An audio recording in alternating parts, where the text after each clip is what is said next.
หน้า364ตั้งแต่สเจคันหาติทาตพังโนเจเอเตเนวะอุปาเยนะอนุเถรังอาทิงกตวายโยคันหาติเป็นต้นไปถ้าท่านรับพึงให้ถ้าไม่รับพึงให้แก่ภิกษุผู้จะรับตั้งแต่พระอนุเถระเป็นต้นไปโดยที่สุดแม้สามเณรด้วยอุบายนี้แล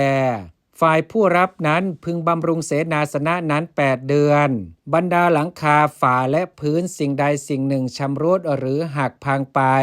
ควรซ่อมแซมทั้งหมดแม้จะให้กลางวันสิ้นไปด้วยอุเทศและปริปุจฉาเป็นต้นกลางคืนจึงอยู่ในเสนาสนะนั้นก็ได้กลางคืนจะอยู่ในบริเวณกลางวันจะให้สิ้นไปด้วยอยู่ในเสนาสนะนั้นก็ได้แม้จะอยู่ในเสนาสนะนั้นเองทั้งกลางคืนกลางวันก็ได้ไม่ควรห่วงห้ามภิกษุผู้แก่กว่าซึ่งมาในฤดูกาลแต่เมื่อถึงวันเข้าพรรษาแล้วพระสังฆเถระกล่าวว่าเธอจงให้เสนาสนะนี้แก่ฉันเช่นนี้ไม่ได้ภิกษุผู้เสนาสนะคาหาปกะไม่พึงให้ต้องชี้แจงว่าท่านผู้เจริญเสนาสนะนี้ภิกษุรูปหนึ่งถือเอาเป็นอันตรามุตตกะได้บำรุงมา8 เดือนแล้วเสนาสนะนั้นต้องให้ภิกษุผู้บำรุงมา8 เดือนนั่นแลจับจองได้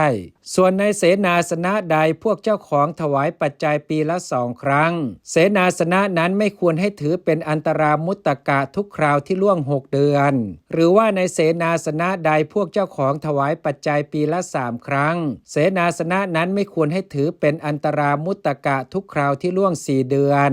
หรือในเสนาสนะใดพวกเจ้าของถวายปัจจัยปีละ4 ครั้งเสนาสนะนั้นไม่ควรให้ถือเป็นอันตรามุตตกะทุกคราวที่ล่วง3 เดือนเพราะว่าเสนาสนะนั้นจักได้บำรุงด้วยปัจจัยแท้